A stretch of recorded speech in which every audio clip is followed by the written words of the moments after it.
La lluvia no había cesado durante 3 días cuando enterramos a Clara Mendoza. Parecía apropiado de alguna manera, como si el cielo mismo estuviera llorando la pérdida de una mujer que había tocado tantas vidas en nuestro pequeño pueblo de Valle Verde. Me quedé bajo mi paraguas negro, observando cómo el ataúd de caoba descendía hacia la tierra, e intenté darle sentido a esa sensación incómoda en mi estómago que me decía que algo no estaba bien. Clara había sido mi vecina durante 18 años. Tenía 74 años. Era vibrante, aguda como un cuchillo, y probablemente estaba en mejor forma que la mayoría de las personas de la mitad de su edad.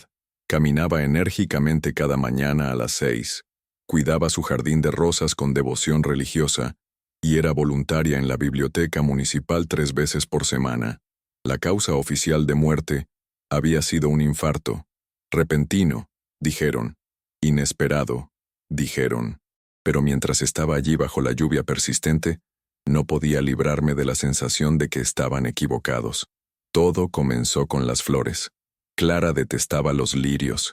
Lo recordaba claramente porque una vez había pasado 20 minutos explicándome por qué los encontraba mórbidos y abrumadores. Huelen a muerte, Tomás, me había dicho, arrugando la nariz. Si alguna vez ves lirios en mi funeral, sabrás que algo ha salido terriblemente mal. Se había reído cuando lo dijo, pero recordaba la intensidad en sus ojos. El ataúd estaba cubierto de lirios, blancos, impecables, y absolutamente por todas partes. Eché un vistazo alrededor a los otros dolientes. El sobrino de Clara, Eduardo, estaba más cerca de la tumba, secándose los ojos con un pañuelo. Había volado desde Barcelona el día después de su muerte, y según el director de la funeraria, él había hecho todos los arreglos. Eduardo y Clara nunca habían sido cercanos hasta donde yo sabía. De hecho, podía contar con los dedos de una mano el número de veces que lo había visto visitarla en la última década.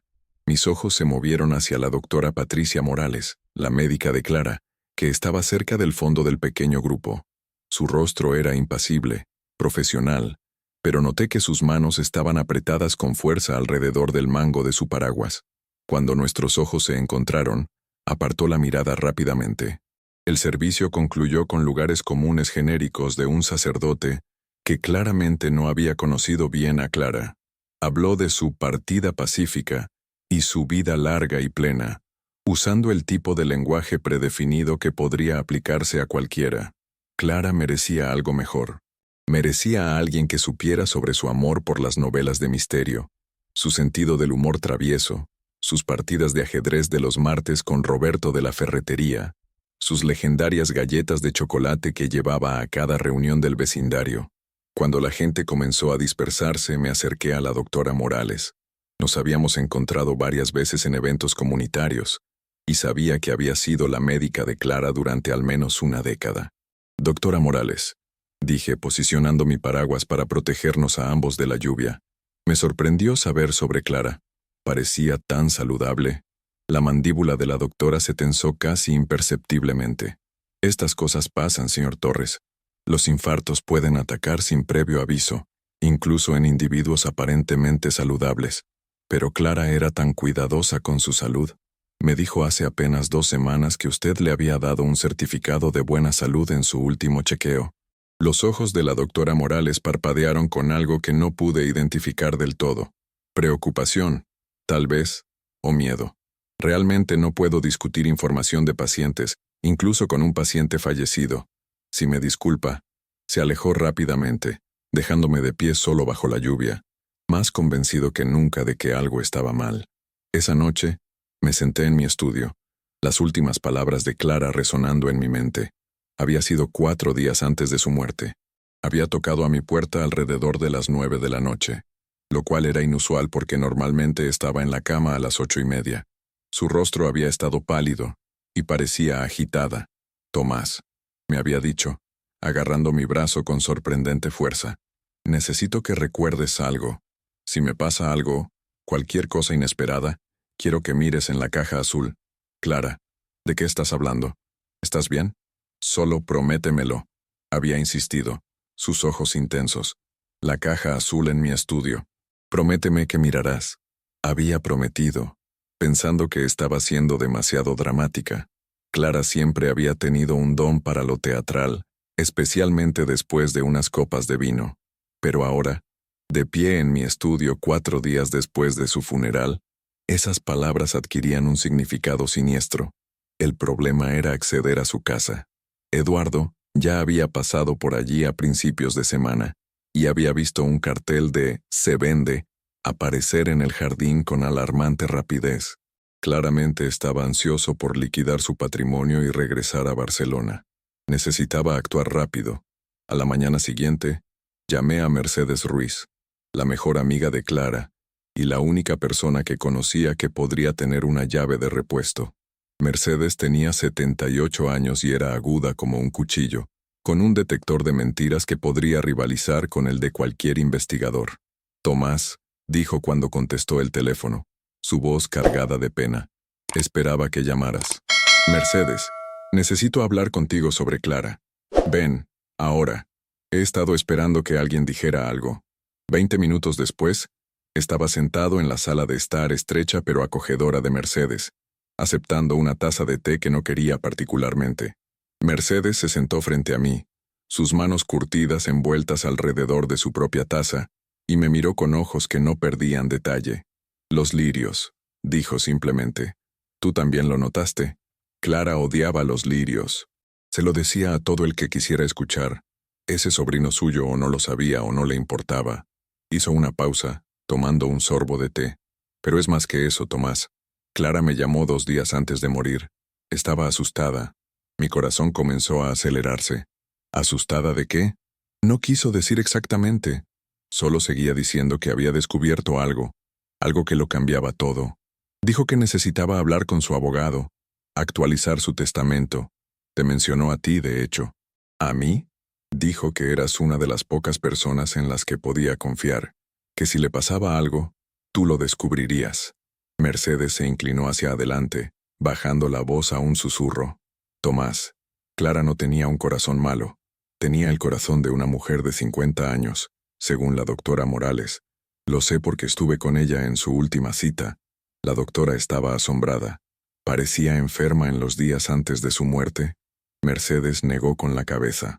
«Eso es lo extraño. Estaba bien el lunes cuando almorzamos. Mencionó sentirse un poco cansada el martes cuando me llamó, pero nada preocupante. Luego el miércoles por la mañana, Eduardo llamó para decir que la habían encontrado muerta en su cama. Infarto», dijo. «Para cuando llegué a la casa, el forense ya había ido y venido. Todo sucedió tan rápido. Demasiado rápido», murmuré. «Exactamente». Mercedes dejó su taza de té con un clic decisivo. «Tengo una llave de repuesto, pero Eduardo cambió las cerraduras ayer. Intenté ir a recoger algunas fotos y mi llave no funcionó. Esto estaba empeorando por momentos. ¿Qué pasa con el abogado? ¿Clara tuvo la oportunidad de actualizar su testamento? No lo sé. Su abogado es Luis Santana, en la calle del Pino. Llamé a su oficina, pero su secretaria dijo que no podía discutir asuntos de clientes. Pasé el resto del día pensando en mis opciones. No podía exactamente irrumpir en la casa de Clara, pero tampoco podía deshacerme de la sensación de que lo que fuera que estuviera en esa caja azul era importante, posiblemente incluso evidencia de un crimen. Esa noche, tomé una decisión que lo cambiaría todo. Llamé a Eduardo. «Señor Mendoza, soy Tomás Torres, el vecino de su tía. Lamento mucho su pérdida». «Gracias». La voz de Eduardo era suave, practicada. «Clara hablaba muy bien de usted». Eso era mentira. Clara rara vez mencionaba a Eduardo, excepto para expresar decepción de que sus visitas se volvieran cada vez más raras con los años. Me preguntaba si podría pasar por la casa mañana. Clara me había prestado un libro, una primera edición que tiene valor sentimental. Me encantaría recuperarlo antes de la venta de la propiedad. Hubo una pausa. En realidad, vuelo de regreso a Barcelona mañana por la mañana. La venta de la propiedad no será hasta dentro de unas semanas. ¿Por qué no pasas esta noche? Digamos, alrededor de las 8. Era casi demasiado fácil. Acepté y colgué, mi mente acelerada. ¿Por qué Eduardo sería tan servicial? A menos que quisiera algo de mí, o quisiera vigilar lo que yo estaba buscando. A las 8 en punto exactamente. Toqué la puerta principal de Clara. Eduardo respondió inmediatamente. vestido con ropa casual cara que probablemente costaba más que mi hipoteca mensual. Estaba a principios de sus 40, con el tipo de apariencia pulida que venía de buena genética y mejores entrenadores personales. Señor Torres, entre. Por favor, siéntase como en casa. Solo estoy terminando algo de papeleo en la cocina. El estudio está justo al final del pasillo, segunda puerta a la izquierda. Tómese su tiempo para encontrar su libro. Me estaba dejando vagar sin supervisión. Eso era interesante. Caminé por el pasillo familiar, pasando fotos familiares que mostraban a una Clara más joven y feliz, con un esposo que había muerto 20 años atrás.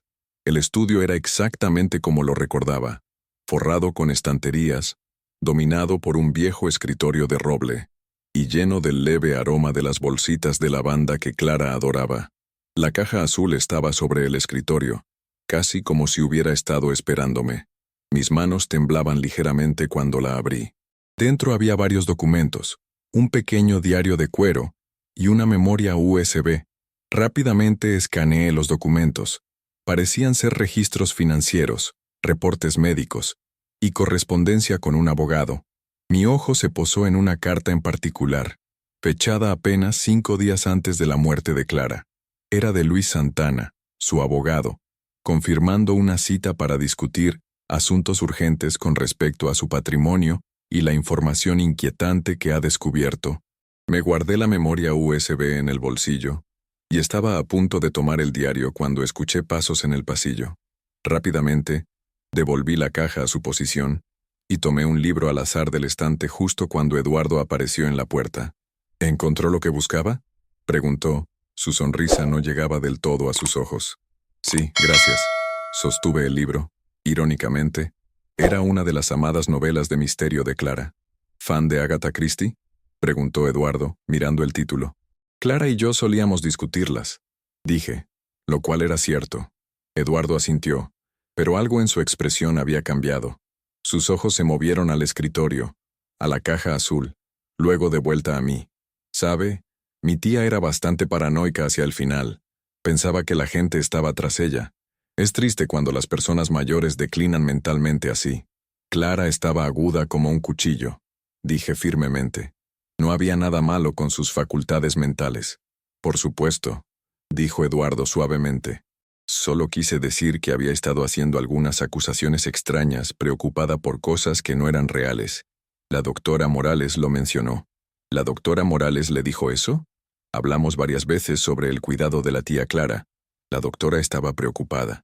Eduardo revisó su reloj, un Rolex que probablemente costaba más que mi coche. Odio apresurarlo, pero tengo un vuelo temprano. Capté la indirecta y me fui, pero no sin antes notar que Eduardo inmediatamente entró al estudio tan pronto como salí por la puerta. Esperé en mi coche calle abajo y, efectivamente, dentro de 10 minutos vi a Eduardo emerger de la casa llevando una caja, presumiblemente la azul, y colocarla en su maletero. Lo que fuera que había en esos documentos, Eduardo no quería que nadie más los viera. A la mañana siguiente, examiné la memoria USB que había logrado guardar. Contenía documentos escaneados, correspondencia por correo electrónico y fotos. Lo que encontré me heló la sangre. Clara había descubierto que Eduardo había estado malversando sistemáticamente de sus cuentas durante los últimos 3 años. Él tenía poder notarial para sus finanzas, algo que ella había otorgado durante una breve estancia hospitalaria por neumonía, y él había estado usándolo para canalizar dinero hacia cuentas en el extranjero. Estábamos hablando de cientos de miles de euros. Pero eso no era todo. Clara también había estado investigando un patrón de muertes sospechosas en la residencia de ancianos Valle Dorado, donde era voluntaria.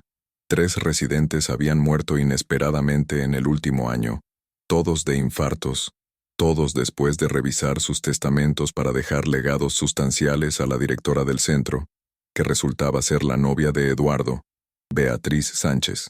Las notas de Clara eran meticulosas. Había documentado todo, recopilado declaraciones de testigos de miembros del personal que habían notado irregularidades en la administración de medicamentos, e incluso obtenido copias de los testamentos modificados. Tenía programada una reunión con la policía el día después de su muerte. Mis manos temblaban mientras leía su última entrada del diario. escrita la noche antes de su muerte. Sé lo que tengo que hacer. Mañana, iré a la policía con todo lo que he encontrado. Eduardo llamó hoy queriendo visitarme, pero le dije que estaba ocupada. Creo que sospecha algo. He hecho copias de todo y se las he dado a Luis. Si me pasa algo, la verdad saldrá a la luz. No tengo miedo. ¿Qué es lo peor que pueden hacer? He vivido una buena vida, pero estoy haciendo esto por esas 3 pobres almas que murieron, y por cualquier futura víctima. Algunas cosas son más importantes que mantenerse a salvo. Clara había sabido que estaba en peligro, y había tenido razón. Inmediatamente llamé a Mercedes Ruiz. Necesitamos llamar a la policía. Tengo evidencia de que Clara fue asesinada. Esperaba que dijeras eso, respondió Mercedes, porque he estado haciendo algunas investigaciones por mi cuenta. Reúnete conmigo en la comisaría en 30 minutos. Tengo algo que mostrarte. En la comisaría, nos reunimos con la inspectora Carmen Vega, quien escuchó nuestra historia con creciente preocupación. Mercedes había traído su propia evidencia, registros médicos que había obtenido de una enfermera comprensiva del hospital donde Clara había muerto. Mira esto, señaló Mercedes al informe toxicológico. Hicieron un análisis estándar, pero no incluía pruebas para ciertos medicamentos. Le pregunté a una amiga que es farmacéutica jubilada, y dijo que hay varias sustancias que pueden inducir infartos y no aparecerán en un análisis estándar. La inspectora Vega se inclinó hacia adelante ahora completamente comprometida. ¿Y están diciendo que tienen evidencia de un motivo financiero y un patrón de muertes similares? Le entregué la memoria USB. Todo está aquí. Clara lo documentó todo. La investigación avanzó rápidamente después de eso. La inspectora Vega obtuvo órdenes para exhumar el cuerpo de Clara para un análisis toxicológico más completo. También lanzaron investigaciones sobre las 3 muertes en la residencia de ancianos. En una semana, llegaron los resultados. Clara había sido envenenada con una combinación de digital y cloruro de potasio, una combinación mortal que imita un infarto perfectamente. La combinación de drogas solo se encontró porque sabían buscarla específicamente. Eduardo fue arrestado en el aeropuerto de Barcelona, intentando abordar un vuelo a las Islas Caimán con 3 maletas llenas de efectivo. En su coche de alquiler, encontraron un pequeño vial que contenía las mismas sustancias que habían matado a Clara. Beatriz Sánchez fue arrestada en la residencia de ancianos.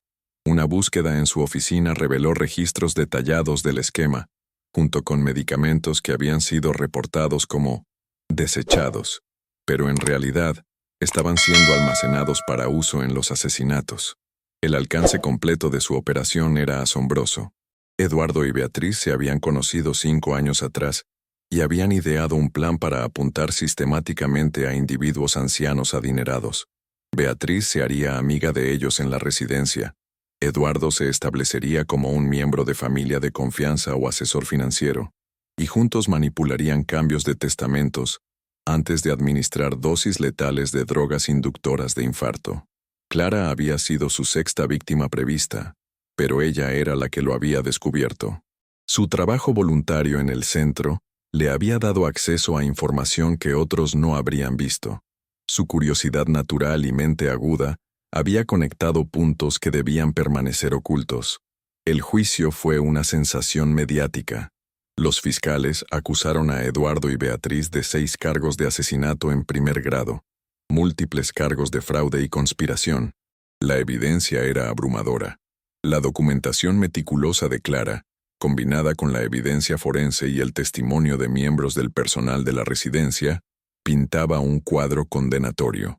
Ambos fueron condenados por todos los cargos. Eduardo recibió cadena perpetua sin posibilidad de libertad condicional. Beatriz recibió la misma sentencia. Varios miembros del personal de la residencia que habían hecho la vista gorda ante actividades sospechosas también enfrentaron cargos criminales. 6 meses después del funeral de Clara, Mercedes y yo nos paramos frente a un memorial recién instalado en el Parque Valle Verde. El ayuntamiento había votado unánimemente para dedicar un banco y un jardín de rosas a Clara Mendoza, honrando su valentía y las vidas que había salvado a través de su investigación. La placa decía, en memoria de Clara Mendoza, cuya valentía y mente aguda trajeron justicia para aquellos que no podían hablar por sí mismos. una verdadera amiga para todos, y una heroína para esta comunidad. Habría odiado el alboroto, dijo Mercedes suavemente, pero estaba sonriendo. Habría pretendido odiarlo, corregí, pero en secreto, le habría encantado. Nos sentamos en el banco, rodeados por el jardín de rosas que el club de jardinería local había plantado en honor a Clara. Las rosas eran variedades cuidadosamente seleccionadas, ningún lirio a la vista. ¿Sabes cuál es la peor parte?, preguntó Mercedes. Si no hubieras notado los lirios, si no hubieras recordado lo que dijo sobre la caja azul, Eduardo y Beatriz podrían haberse salido con la suya, podrían haber matado a más personas. Clara sabía que alguien lo notaría, dije. Por eso dejó las pistas. Sabía que sus amigos no dejarían que su muerte quedara sin cuestionamiento. La investigación también había provocado una revisión a nivel provincial de los procedimientos en las residencias de ancianos. Se implementaron nuevos protocolos para la gestión de medicamentos, supervisión financiera e informes de muertes sospechosas. El caso de Clara había provocado reformas que protegerían a innumerables personas mayores vulnerables en el futuro. La doctora Morales también había presentado información después de los arrestos. Había estado sospechando de la muerte repentina de Clara y había intentado presionar por una autopsia más exhaustiva, pero Eduardo, como pariente más cercano, se había negado e intentó que el cuerpo fuera cremado lo más rápido posible, o al menos, lo había intentado. La funeraria había sido lenta para procesar el papeleo, lo que nos había dado la ventana que necesitábamos para la orden de exhumación. Mientras estaba sentado en ese jardín de rosas, pensé en todos los pequeños detalles que se habían unido para exponer la verdad: los lirios, la caja azul, las sospechas de Mercedes, las preocupaciones de la doctora Morales, los retrasos burocráticos de la funeraria. Clara solía decir que el diablo estaba en los detalles, que las pequeñas inconsistencias podían desentrañar los crímenes más cuidadosamente planeados. También había tenido razón sobre eso. En el año desde la muerte de Clara, he pensado mucho sobre la justicia, sobre la verdad y sobre la importancia de prestar atención. ¿Cuántos crímenes pasan desapercibidos porque nadie cuestiona la narrativa oficial?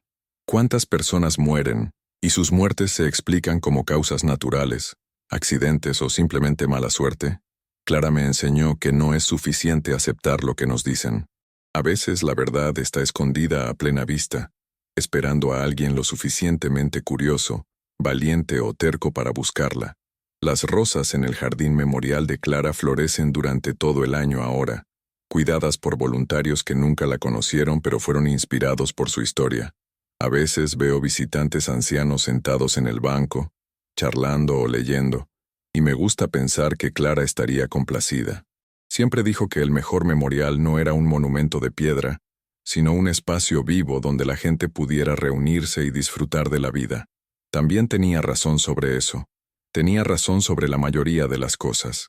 Todavía tengo ese libro de Agatha Christie que tomé de su estantería la noche que encontré la memoria USB. Dentro de la cubierta frontal con la escritura distintiva de Clara, hay una inscripción que no había notado antes. La verdad rara vez es pura y nunca es simple, pero siempre vale la pena perseguirla. CM. Esas palabras me guían ahora. Cuando algo parece mal, cuando la historia oficial no cuadra, cuando los detalles no se alinean del todo, recuerdo a Clara y sus rosas y su odio por los lirios. Recuerdo que la justicia a veces depende de que gente ordinaria esté dispuesta a hacer preguntas incómodas y perseguir verdades incómodas. Clara Mendoza fue asesinada porque hizo esas preguntas, pero al final, sus asesinos fueron llevados ante la justicia por la misma razón. La verdad, como Clara sabía, tiene una manera de emerger, si a alguien le importa lo suficiente como para buscarla, y siempre estaré agradecido de que ella confiara en que yo sería esa persona.